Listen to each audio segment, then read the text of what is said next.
பிரித்தானியாவில் புகலிடம் கோரும் நோக்கில் ஈழத்தமிழர்கள் குழு ஒன்று கட்டுநாயக்க விமான நிலையம் ஊடாக சென்றுள்ளது. அவர்களில் ஒரு இளைஞன் விமான நிலைய அதிகாரிகளிடம் சிக்கியுள்ளார்.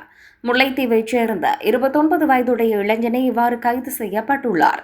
இதன் காரணமாக பிரித்தானியாவில் குடியுரிமை பெற்று லண்டனில் வசிக்கும் ஈழத்தமிழ் குடும்பம் ஒன்றுக்கு சிக்கல் நிலை ஏற்பட்டுள்ளது. இளைஞரை கைது செய்ததன் மூலம் கட்டுநாயக்க விமான நிலையம் ஊடாக இடம்பெறும் புதிய மோசடி ஒன்றை கட்டுநாயக்க விமான நிலைய அதிகாரிகள் கண்டுபிடித்துள்ளனர்.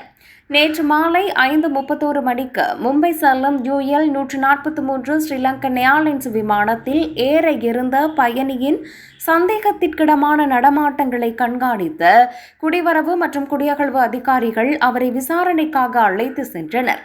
அதிகாரிகள் அவரது பொதிகளை சரிபார்த்த போது 2 பிரான்ஸ் கடவுச்சீட்டுகள் மற்றும் 2 ஸ்பெயின் கடவுச்சீட்டுகள் கவனமாக மறைத்து வைக்கப்பட்டிருந்தன.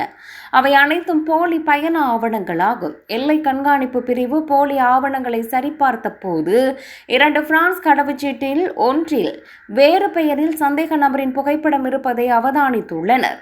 பின்னர் அதிகாரிகள் போலி கடவுச்சீட்டில் உள்ள பெயரை சரிபார்த்து அந்த பெயரை கொண்ட நபர் நேற்று காலை ஏர் இந்தியா விமானம் மூலம் மும்பைக்கு சென்றமையை கண்டுபிடித்துள்ளனர். மேலும் அந்த பெயரில் பதிவு செய்யப்பட்ட பிரித்தானிய கடவுச்சீட்டுகள் மூலம் அவர்கள் யாழ்ப்பாணத்தை சேர்ந்தவர் எனவும் பிரித்தானியாவில் குடியுரிமை பெற்றவர்கள் எனவும் தெரிய வந்துள்ளது. அவர்களின் கடவுச்சீட்டுகளை பயன்படுத்தி இந்த மோசடி நடவடிக்கை இடம்பெற்றுள்ளமை தெரிய வந்துள்ளது. இதேவேளை நேற்று காலை யாழ்ப்பாணத்தைச் சேர்ந்த ஒரு தம்பதி உட்பட குழு ஒன்று மும்பைக்கு சென்றனர். கைதான நபரும் மும்பைக்கு செல்வதாக இருந்தார். மும்பையில் அவர்கள் போர்டிங் பாஸ்களை மாற்றிக்கொள்ள திட்டமிட்டிருந்தனர். அதன்பின் வெவ்வேறு விமானங்களில் லண்டன் மற்றும் சிங்கப்பூர் செல்ல திட்டமிட்டிருந்தனர். போலி கடவுச்சீட்டுகளை தயாரிக்க முகவருக்கு 9 மில்லியன் ரூபாய் செலுத்தியதாக சந்தேக நபர் கூறியிருந்தார். பிரித்தானியாவிற்கு விமானத்தில் ஏற இருந்த 2 ஆண்கள் லண்டனில் புகலிடம் கோருவதற்கு முன்பு விமானத்திலேயே தங்கள் இலங்கை மற்றும் போலி பிரெஞ்சு கடவுச்சீட்டுகளை அழித்து விடுவார்கள் என்று குடிவரவு மற்றும் குடியகழ்வுத்துறை அதிகாரிகள் சந்தேகிக்கின்றனர். இந்த நிலையில் கைது செய்யப்பட்ட நபர் குற்ற விசாரணை பிரிவிடம் ஒப்படைக்கப்பட உள்ளார்.